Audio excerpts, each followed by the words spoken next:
ბადახურეს ამერიკელები არ ეთანხმებიან დემოკრატების ქმედებებს.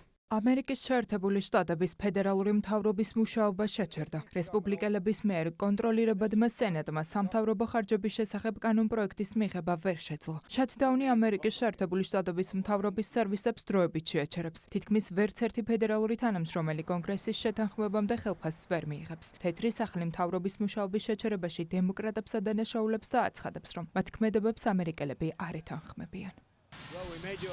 არაფერია გარდაუვალი, მე ვერ დავინახე, რომ დემოკრატებმა რაიმე დათმეს. დემოკრატების ქმედებებით შეშფოთებულია შეერთებული შტატების უსაფრთხოების სამსახურიც. უწყებაში აცხადებენ, რომ დემოკრატები სამართალდამცავი ორგანოების წარმომადგენლებს ანაზღაურების გარეშე მუშაობას აიძულებენ. ჩვენი სამართალდამცავი ორგანოების თანამშრომლები დემოკრატების მიერ სამთავრობო უწყებების შეჩერების პროცესში გააგრძელებენ მუშაობას, რათა უზრუნველყონ ჩვენი სამშობლოს უსაფრთხოება და დაცვა. ამ პატრიოტებიდან 200,000-ზე მეტი ანაზღაურების გარეშე დარჩება. დემოკრატები აიძულებენ 150,000-ზე მეტ ოფიცერს და თითქმის 50,000 სამხედრო მოსამსახურეს ჩვენი თავდაცვის ფრონტის ხაზს გააგრძელონ ჩვენი ერის დაცვა ანაზღაურების გარეშე.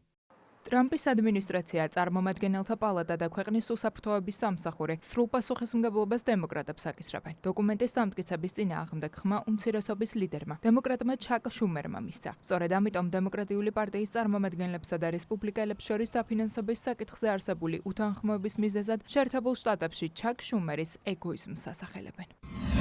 დემოკრატებმა ოფიციალურად მისცეს ხმა მთავრობის დახურვას. შედეგები: დედები და ბავშვები ახლა კარგავენ საკვებს, ვეტერანები კარგავენ ჯანდაცვისა და სუიციდის პრევენციის პროგრამებს, ჯარისკაცები და აგენტები ანაზღაურების გარეშე რჩებიან. ახლა ერთადერთი კითხვაა, რამდენ ხანს გააგრძელებს ჩაკ შუმერი ამ ტკივილს, საკუთარი ეგოისტური მიზეზების გამო.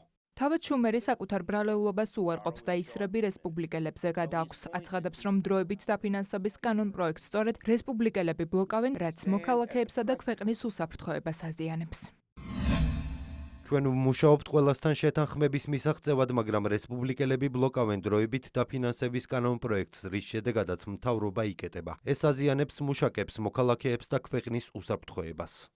ეგრეთ წოდებული შატდაუნის გამო 750,000-მდე ფედერალურ თანამშრომელს შესაძლოა შვებულებაში გასვლა ან უხელფასოდ მუშაობა მოუწიოს. აეროპორტები, სამედიცინო დაწესებულებები, სოციალური დახმარების ცენტრები, ეროვნული პარკები და ზოოპარკები შეფერხებით იმუშავებენ. მთავრობაში მომუშავე პერსონალის ნაკლებობის გამო შეიზღუდება მოხუცთა და უმწეოთა მომსახურებაც. უხელფასოდ მუშაობას მხოლოდ სამართალდამცველები განაგრძობენ.